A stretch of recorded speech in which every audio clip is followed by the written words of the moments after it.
À Felice Bauer, Prague, nuit du 30 au 31 décembre 1912.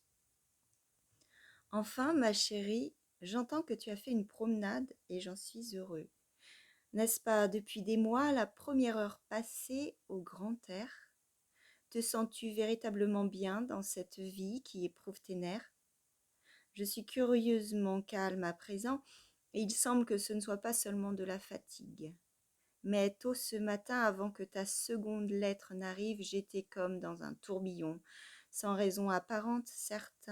C'est justement cela. On s'écrit, on se sent à l'instant ensemble, on croit tenir bon, alors qu'on ne fait que tâtonner dans l'air, et c'est pourquoi, périodiquement, on doit tomber. Mais ma chérie, ce n'est pas vrai.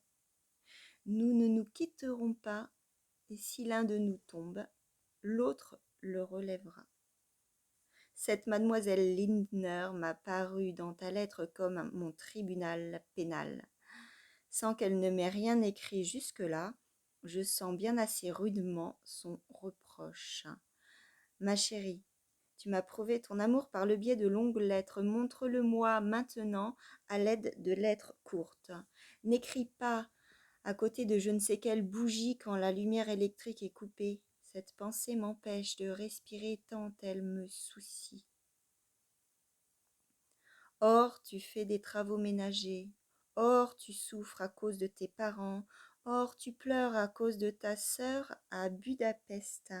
Donc, si j'étais complètement chez toi, ces soucis seraient à tout instant nos soucis. Et je m'en sentirais bien. Mais voilà que je suis assis là.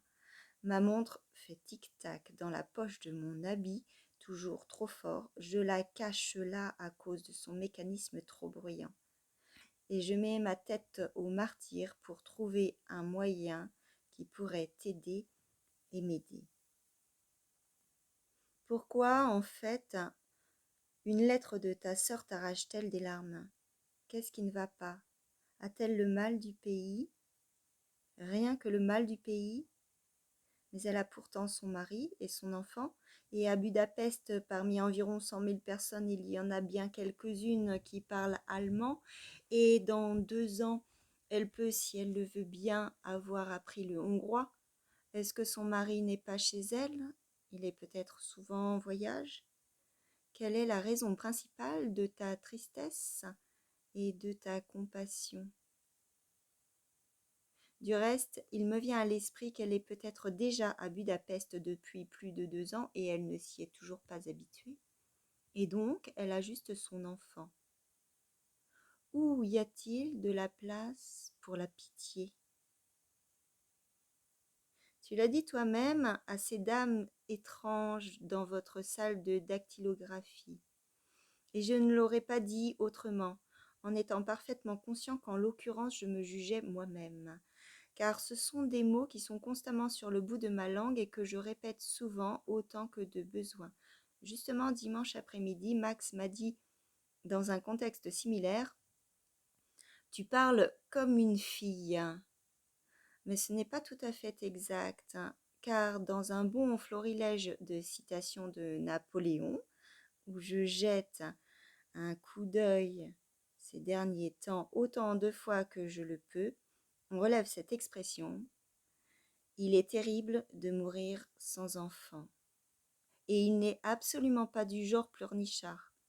Les amis, par exemple, étaient pour lui, que ce soit délibérément ou par force, superflus. Il a dit un jour: je n'ai d'autre ami que Daru, qui est insensible et froid, et qui me convient. Et quelle vraie profondeur avait atteint cet homme, on le perçoit à cette remarque. Il n'ira pas loin celui qui sait d'avance où il veut aller. Il y a donc tout lieu de croire à l'effroi de l'absence d'enfant.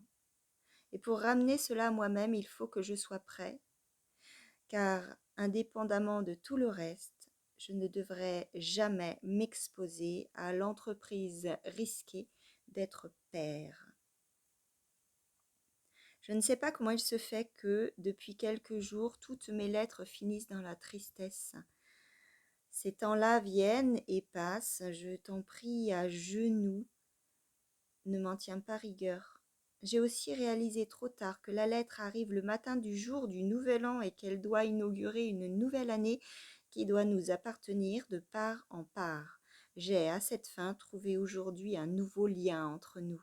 Je vais acheter un calendrier avec de belles illustrations pour chaque jour et je t'enverrai toujours le matin à l'intérieur de ma lettre le feuillet du calendrier du jour de l'arrivée de ma lettre que tu laisseras sur ton bureau. De ce fait, je vais toujours devoir anticiper un peu et pour des raisons de calendrier, le jour que tu dois vivre, je l'aurai déjà vécu. Mais en dépit de cela, nous allons vivre avec les mêmes feuillets de calendrier et du coup, la vie me sera plus aimable. Mais où seras-tu pour la Saint-Sylvestre? Danser? Boire du champagne? L'après-midi, as-tu bu du vin à Grunewald? Non, quand même pas. Je voulais rester près de mon bureau et faire avancer le roman, qui aujourd'hui encore souffre de l'interruption d'hier, mais j'étais invitée chez des gens que j'aime bien, la famille de l'oncle de ce docteur Welch, et je ne sais pas ce que je vais faire. Finalement, je vais quand même rester à la maison. Je crois, bien que je sois, depuis que j'ai ta pochette, capable d'apparaître dans n'importe quelle société, la main en poche et la pochette en main, mais la perte de temps serait trop grave, me ferait de la peine. Et par ailleurs, des spasmes et des contractions musculaires tout à fait inhabituelles dans ma tête me mettent en garde contre l'éveil trop prolongé. À présent, ma chère, adieu. Une heureuse nouvelle année à ma plus chère enfant.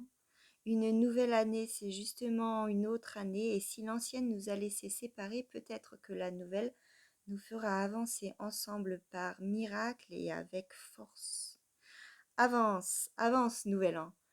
Franz.